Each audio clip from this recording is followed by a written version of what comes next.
Hello everyone, success with आरंभ online education में आप सभी का स्वागत है। अगर आप हमारे फेसबुक पेज से जुड़ना चाहते हैं तो सक्सेस विद आरंभ लिखकर हमें सर्च करें ताकि आने वाली जितनी भी अपडेट्स है वो आपको मिलती रहे। आज का हमारा टॉपिक है स्वराज पार्टी का गठन।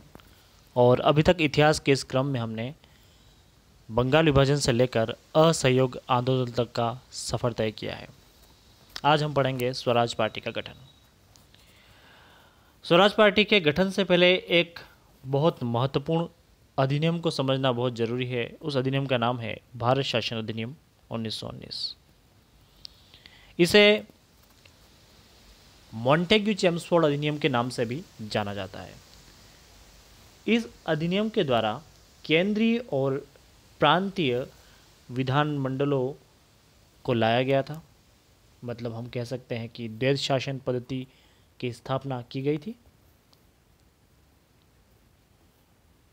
इन दोनों विधानमंडलों का बहिष्कार करने की बात कही गई थी महात्मा गांधी द्वारा, और यह भी कहा गया कि 1920 के जो चुनाव होने वाले हैं उसमें कांग्रेस इसका बहिष्कार करेगी।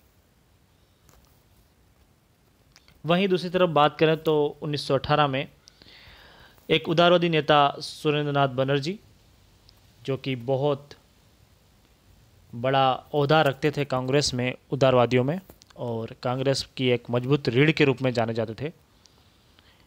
उस समय ये 1918 में अलग हो गए कांग्रेस से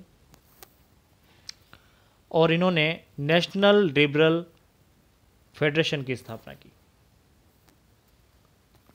इस दल ने 1920 और 21 के विधानमंडल के चुनावों में हिस्सा लिया और विधानमंडलों में इन्होंने प्रवेश किया। उनका उद्देश्य क्या था? जहाँ तक होगा सहयोग करेंगे और जहाँ संभव नहीं होगा वहाँ विरोध करेंगे, ऐसा मंशा लेकर ये चले थे अपनी पार्टी के। अब जान लेते हैं थोड़ा सा सुरेंद्रनाथ बनर्जी के बारे में।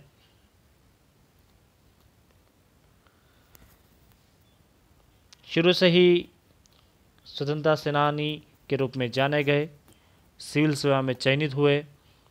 2 बार इन्होंने परीक्षा दी और दोनों बार ही सफल हुए सिविल सेवा में। हालांकि पहली बार इनको लिया नहीं गया था, दूसरी बार चयनित हुए, मजिस्ट्रेट पद पर तैनात हुए, लेकिन उसमें भी इनका मन रमा नहीं और इन्होंने सिविल सेवा से त्यागपत्र दे दिया। राष्ट्रगुरु के उपनाम से जाने जाते थे।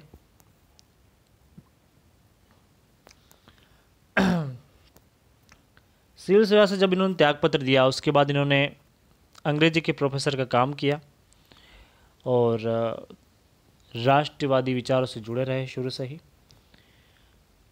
इंडियन नेशनल एसोसिएशन की स्थापना की आनंद मोहन बोस के साथ 1876 में, और कई तरह के राजनीतिक कार्यों से ये जुड़े रहे थे।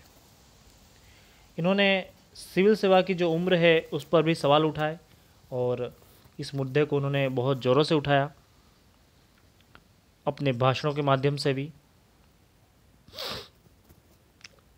सुरेंद्रनाथ बनर्जी की एक इम्पोर्टेंट बात है कि इन्होंने द बंगाली समाचार पत्र का संपादन किया, उसकी स्थापना की, और 1879 में ये सब हुआ था, 1879, राइट। हालांकि ब्रिटिश गवर्नमेंट ने कई बार इन्हें गिरफ्तार किया अवमानना के आरोप में।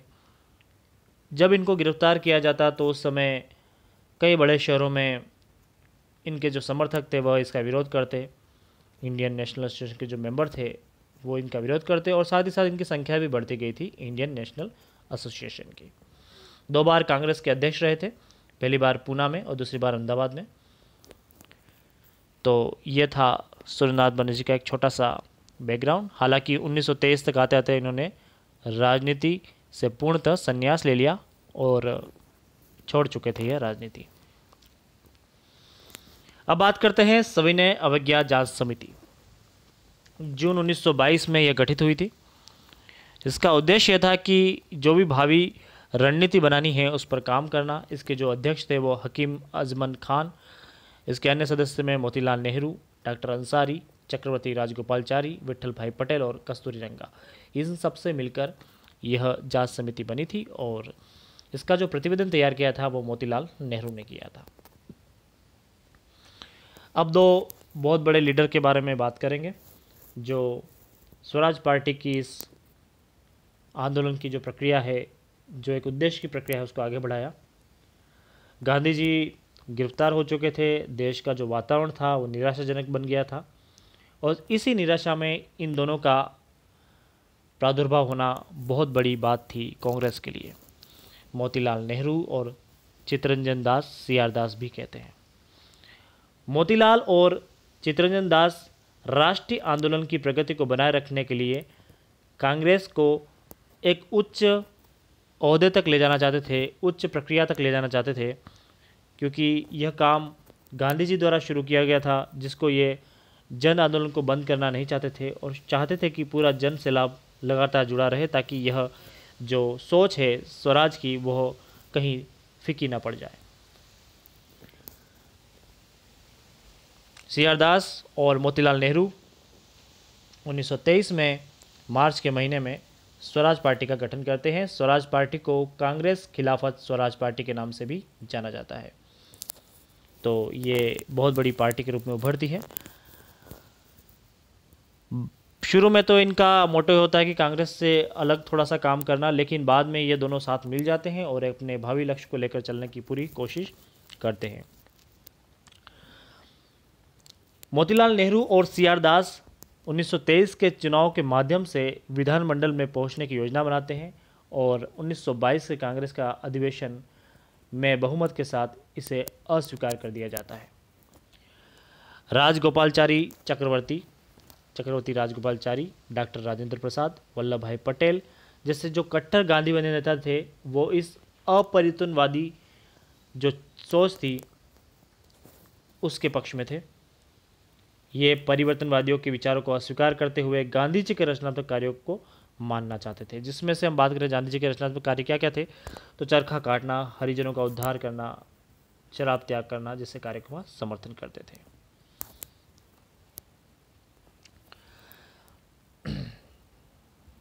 अब देखते हैं 1923 में सितंबर कांग्रेस विशेष अधिवेशन क्या था, उसको समझते हैं। 1923 का सितंबर कांग्रेस अधिवेशन बहुत इंपॉर्टेंट है। सितंबर 1923 में दिल्ली में मौलाना आज़ाद के नेतृत्व में हुए कांग्रेस के विशेष अधिवेशन में स्वराज दल को तथा उसके कार्यक्रम को कांग्रेस संगठन के अंतर्गत मान्यता दी गई। तो स्वराज को मान्यता मिल गई थी। यहाँ पे कहाँ पे आयोजित किया गया था? दिल्ली में। और इस अधिवेशन के तहत कांग्रेस विभाजन से एक बार बच गई थी। फिर बात करते हैं दिसंबर 1923 में काकीनाडा कांग्रेस अधिवेशन। इसमें यह हुआ कि मतदान और चुनाव लड़ने की अनुमति मिली कांग्रेस के कार्यकर्ताओं को। बहुत बड़ा चेंजेस आने वाला था। अब मतदान की बात हुई थी, चुनाव लड़ने की जो अनुमति मिल गई थी। स्वराज्यों में कौन कौन शामिल था? तो हम बात करें कि स्वराज्यों में कौन कौन शामिल था, तो मदन मोहन मालवीय, जयकर, वल्लभ भाई पटेल। ठीक है। नवंबर 1923 में चुनाव होता है। उसमें केंद्रीय विधानमंडल सीट में 101 सीटों में से 42 कांग्रेस को मिलती है, जो कि एक तरह से स्वराज पार्टी की एक बहुत बड़ी जीत होती है। बंगाल में सबसे बड़ा दल बन के उभरता है स्वराज पार्टी और मध्य प्रांत में भी ये स्पष्ट बहुमत मिलता है। बम्बई और यूपी में थोड़े आशा के अनुरूप सफलता नहीं मिलती है, लेकिन अच्छा खासा इसका परिणाम देखा जाता है। अब स्वराज्यों के कार्य क्या कहते हैं उसे भी जानना बहुत ज़रूरी है। इन्होंने एक समिति बनाई थी, मुद्दीमैन समिति।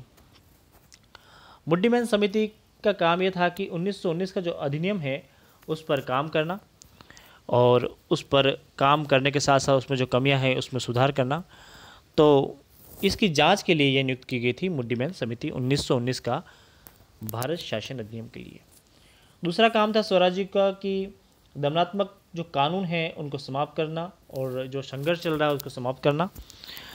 कपास पर उत्पादन शुल्क की समाप्ति की बात कही गई और नमक कर में कटौती की बात कही गई। मजदूरों की स्थिति को बेहतर बनाने की बात कही गई और मजदूर संघों की सुरक्षा की भी बात इसमें कही गई थी। एक वेलफेयर की पूरी सोच थी। स्वराज पार्टी पर संकट की बात करें तो सीआर दास की जब मृत्यु हो जाती है जून 1925 में, तो एक तरह से संकटकालीन स्थिति आ जाती है इस पार्टी पे। पूरा दल एक तरह से क्षीण अवस्था में चला जाता है और ये जो इनकी सोच थी वो आगे नहीं बढ़ पाती है। यहाँ पर सांप्रदायिकता बढ़ जाती है और सरकार का पक्ष भी मजबूत हो जाता है। जो रेस्पॉन्सिविस्ट होते हैं, जो प्रति उत्तरवादी होते हैं, उनमें मदन मोहन मालवीय, जयकर, MC केलकर, ये रेस्पॉन्सिविस्ट है। और नॉन रेस्पॉन्सिविस्ट कौन थे? तो वो लोग थे जो हिंदू विचारधारा से थोड़े सहमत नहीं थे। इस तरह से इन दोनों को समझा जा सकता है।